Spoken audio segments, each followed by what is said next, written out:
Class, welcome back. We're here for another video on graphing. Today we move on to horizontal stretches and shrinks. Okay, so we've done rigid transformations, we have done vertical stretches and shrinks, and now we are on horizontal stretches and shrinks. Please note, sorry, let me move this just a little bit, that we're talking horizontal here. Okay, if we're talking horizontal, that means it's an X transformation. Okay, X transformations, we have now said what? They will always be inside the function. All right, this doesn't change. This does not change. Our X shifts, or our X stretches or shrinks will have to also be inside the function, just like our horizontal shifts. Now, very similarly to those horizontal shifts, we knew what? Well, if it said minus, then we knew that we actually moved to the right. Or if it said plus, we would move to the left. Well, it's kind of the same thing with the horizontal stretches and shrinks. It's going to do the opposite of what it looks like. All right, and I'll show you an example in a little bit. All right, I think the easiest way to demonstrate this is to just jump right into some problems. But really, guys, this is the lesson. This is the lesson. If you're feeling good on the procedures on graphing, then this is what you need to take away. So, let's move on to some examples. We should be pros at this by now. F of x equals x squared. Well, this is a over 1 up 1, over 1 up 3, over 1 up 5. Boom, boom, boom, okay, right? We should be getting really, really good at this by now because we know our growth pattern for parabolas or for square functions is moving over 1 and then up 1 or 3 or 5 or 7, etc., etc. Okay? So, that should be good for the black square. Let's see what happens in the next one. Alright, well, I see a couple things happening. First thing, if you want, I would be more than okay with you rewriting this. If you remember correctly, I said that I always like to have a coefficient of 1 on the x. Well, what I can do here, just because there's nothing added and I don't have to really factor anything out, I'm just going to add another set of parentheses in there. Okay, so now I have a 2 out in front of this x, and that entire quantity, 2x, is being squared. So this is my inside of the function. So this is what I'm getting at here. I see that I'm multiplying by 2 inside the function, but what did I say in the notes, or the up above? It's the opposite of what it looks like. So this is not going to be a stretch by 2. This is going to be a horizontal shrink by half. And then we already know about this plus 3. This plus 3 is going to be 3 up. Alright? So, what do? Our horizontal values, or our x values, are shrinking by half, which means I'm not changing my y values or my y growth pattern, I'm changing my x, or horizontal. These all become halves. Alright, so how is this going to look? Well, it's the same thing now. I just plot the growth pattern. Half up 1. Over half up 3. Over half up 5. And then back, right? Good. So when I plot this,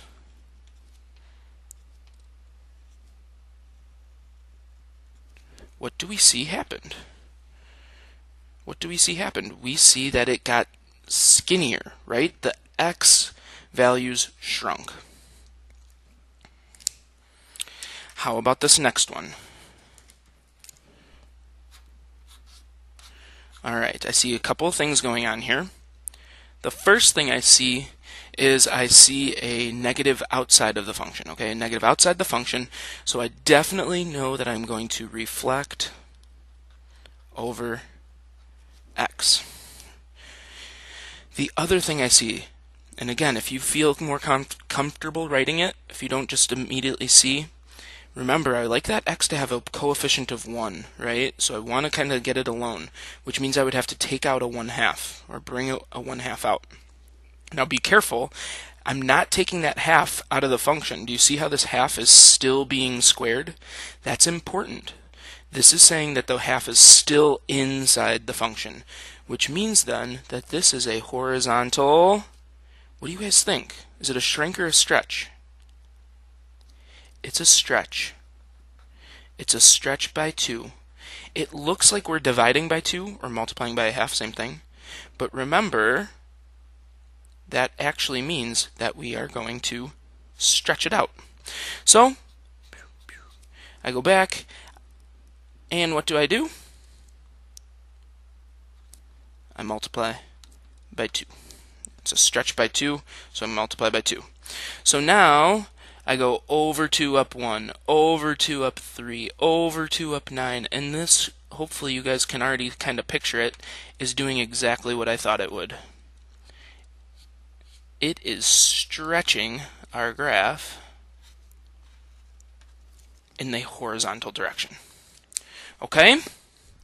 Okay. Let's see how this looks with cubics. Excuse me. How will this look with cubics? Hold on, let me change this a little bit. Get this better set up. Okay, that should be better. Alright, so again, we're pros at x cubed. We know that this is a over 1 up 1, over 1 up 7, back 1, down 1, back 1, down 7. Alright, we know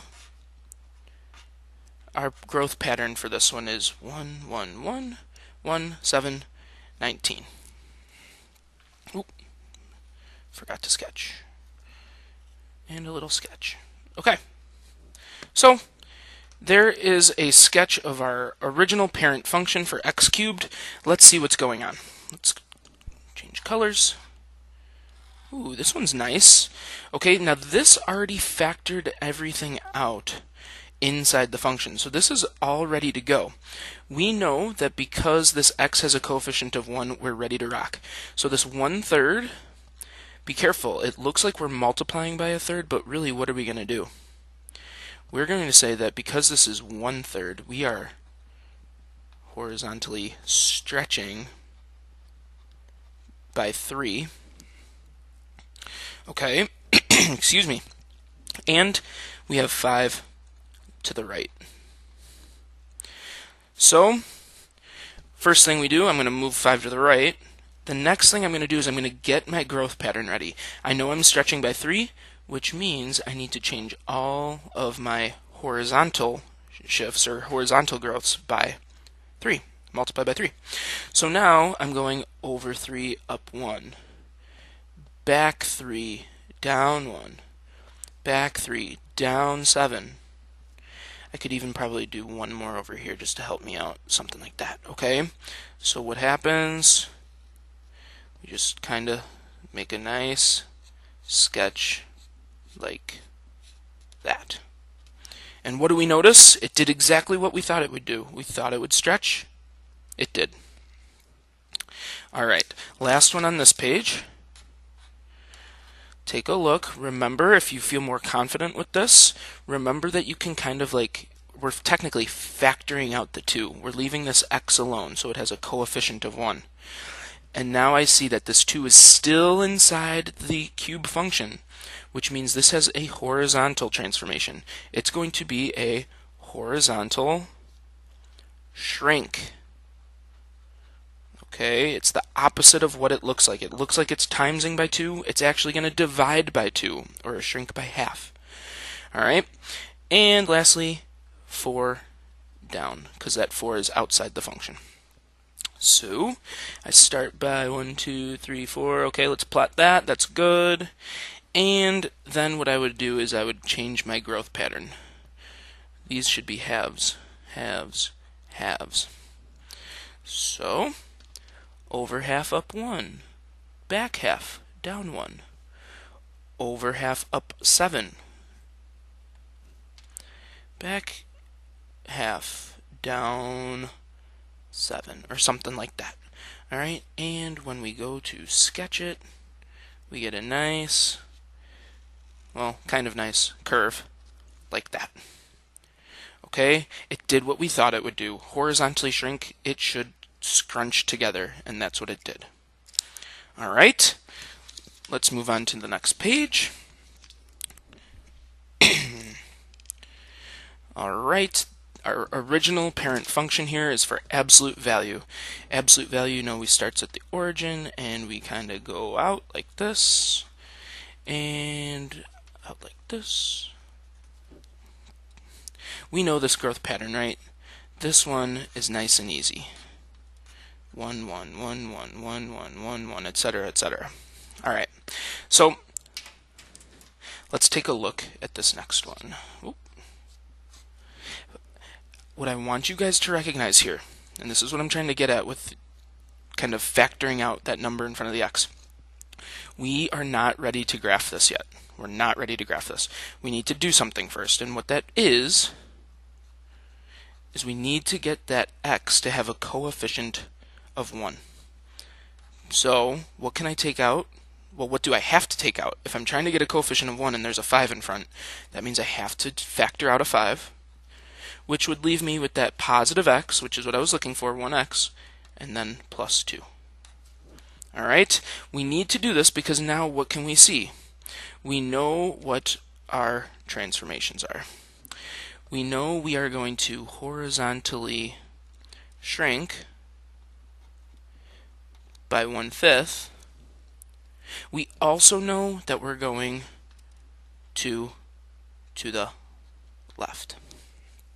Okay? So we move 2 to the left. And then remember, horizontal shrink by 1/5 means I change all of my growth patterns for the x's. 1/5, 1/5, 1/5. Now, this can get tough to graph when you have 1/5, right?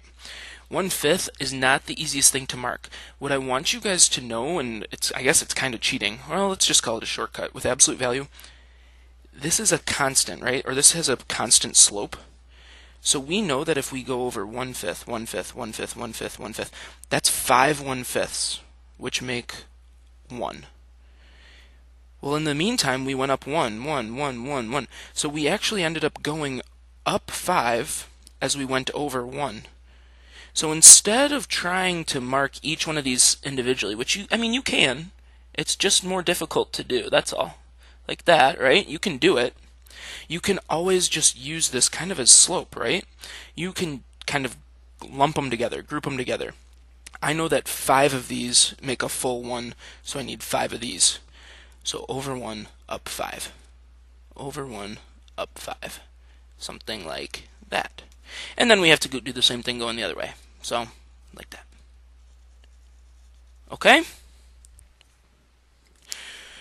Cool. Getting there. We're almost done. Alright, 3 things happening here. 1/2 out in front. This is a horizontal stretch by 2. I see 3 to the right, and I see 7 down. 3 to the right, 7 down. Make sure to change your growth pattern. Horizontally stretching by 2, so 2, 2, 2, 2. So I go over 2, up 1, over 2, up 1, over 2, up 1, back 2, up 1, boom, keep going, get all your points, and sketch. Alright, oh my gosh, we're almost done. How long will this video be? Let's take a look at our square root function. Excuse me, guys. Square root function, hopefully we're getting the hang of this. It starts at the origin. And remember, the growth pattern is actually the inverse of the square.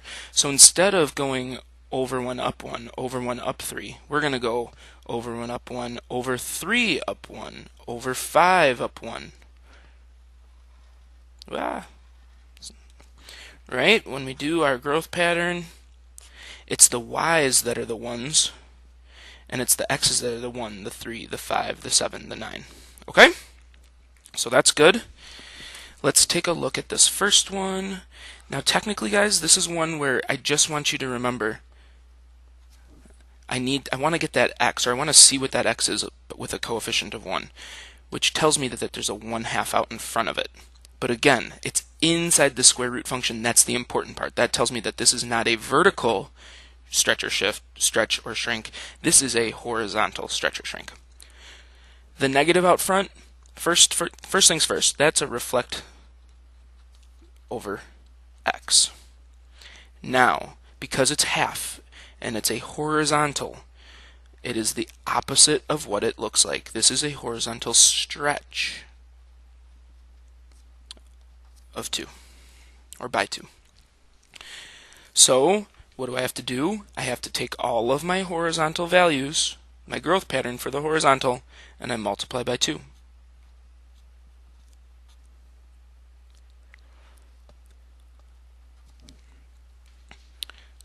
So what is this going to look like? Well, I didn't shift it all, so I'm still starting here at the origin.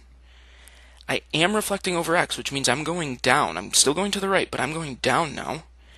And now what happens? Well, it tells me I have to go over 2, down 1, over 6, down 1. And that's really all I can plot. Now this one's kind of hard to see, but hopefully you see. I mean, by this point here, I was already at a y value of 2. I didn't get to 2 away from the x-axis until here. So what does that mean it's doing? It's stretching it out. Alright, last one. Almost there. This one is not ready to graph yet. Why? I don't have a coefficient of 1 on my x. So let's rewrite. What am I going to do? I can take a 3 out, or let me rephrase that. I have to take a 3 out, right? If I have 3x and I want it to be 1x, I have to take a 3 out no matter what. So 3,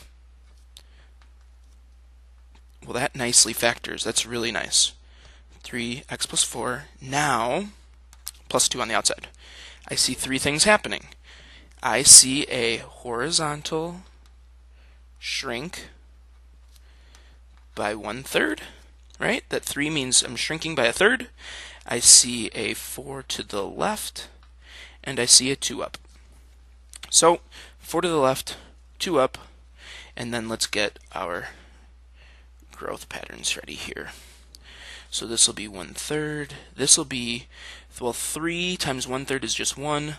5 times 1/3 is 5/3. 7/3. This will technically be 3, right? 9 divided by 3, or 9 times 1/3 is 3. Alright, let's try it. Let's see what happens. I move over 1/3, and I go up 1. I have to go over a full 1, so be very careful here. If I was at a 1/3 here, I have to stay at a 1/3 here, and then I go up 1. Then 5/3. Okay, this is really nice. This is going to clean this up a little bit.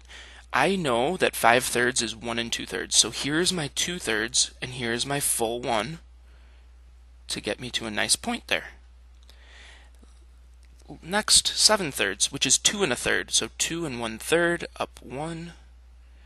And then lastly, last point I'm going to graph is 3. 1, 2, 3, up 1. Alright?